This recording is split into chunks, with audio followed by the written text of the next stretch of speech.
రెండో అధ్యాయానికి వెళ్ళేసరికల్లా ఆయన పుట్టి 12 సంవత్సరాలు ఎదిగిన, అంటే మన సినిమాలలో చూస్తూ ఉంటాం చూసారా, కొన్ని అనవసరమైన వాడిని ఏం చేస్తారంటే కుదించేసి ఒక్క పాటలో వెళ్ళిపోద్దు తిరగలిపోద్దు వాడు మనుషులు చేసి ఇవన్నీ కూడా ఒక దాంట్లో చిత్రీకరిస్తూ ఉంటారు కొన్ని సందర్భాలు. ఇక్కడ మనం చూస్తూ ఉన్నటువంటి మాటలలో 3 గంటల్లో రికార్డ్ చేసే దాని మధ్యలో ఉన్నటువంటి కొన్ని వ్యత్యాసాలను మనం జ్ఞాపకం చేసుకుందామని మీకు తెలియజేస్తున్నాను.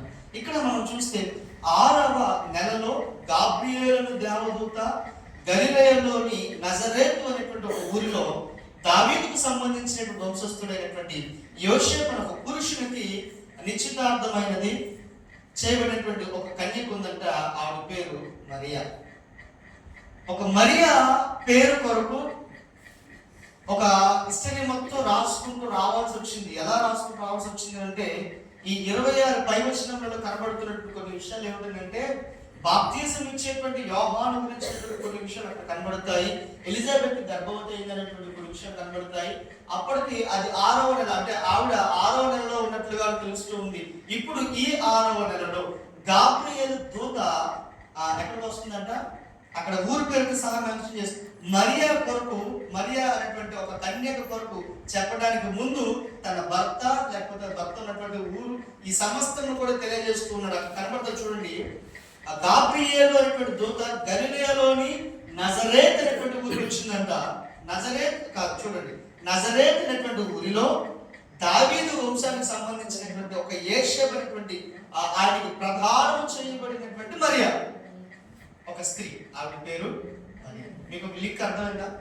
గలిలయ అనేటువంటి ఒక ఊరికి సంబంధించి, అందులో నుంచి ఎవరి వంశానికి సంబంధించిన వ్యక్తి అంటే ఈయన యూదయకు సంబంధించిన ఒక వ్యక్తి. ఈయనకు రీసెంట్ గా ప్రధానం చేయబడింది, ఎంగేజ్మెంట్ చేయబడింది. ఆవిడ పేరు మరియా. దేవునికి స్తోత్రం.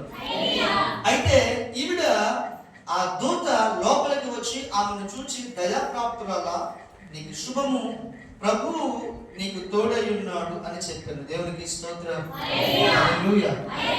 దయాప్రాప్తురాలా, నీకు శుభము, ప్రభువు నీకు తోడై ఉన్నాడు. దేవునికి స్తోత్రం. ఇక్కడ మనం గమనించాల్సినటువంటి కొన్ని విషయాలు ఈ 2-3 వచనాల్లోనే మనం కొద్దిసేపు వెయిట్ చేద్దాము. ఈ దావీదు వంశస్థుడైనటువంటి యేషేపు అనేటువంటి వ్యక్తి ప్రధానం చేయబడుతున్నటువంటి ఒక కన్యక. ఈ ఇరువురు జీవితంలో ఈ జన్మదినం మనం జరుపుకోవడానికి వారు పడినటువంటి పరిస్థితులు, కష్టాలు, ఎదుర్కొన్నటువంటి సమస్యలను కొన్ని జ్ఞాపకం చేసుకుందాం. ఒకవేళ ఈ మాటల గురించి కొన్ని విషయాలు ఒకవేళ మనం మాట్లాడుకోవాల్సి వస్తే, మత్తయి సువార్తలో కొన్ని విషయాలు మనకు కనబడతాయి అనమాట. చూద్దాం ఒకసారి. యెషయా 7వ అధ్యాయము 14వ వచనాన్ని ఒకసారి చదువుదామా. అక్కడ ఒక ప్రవచనాత్మకమైనటువంటి మాట కనబడుతూ ఉంది.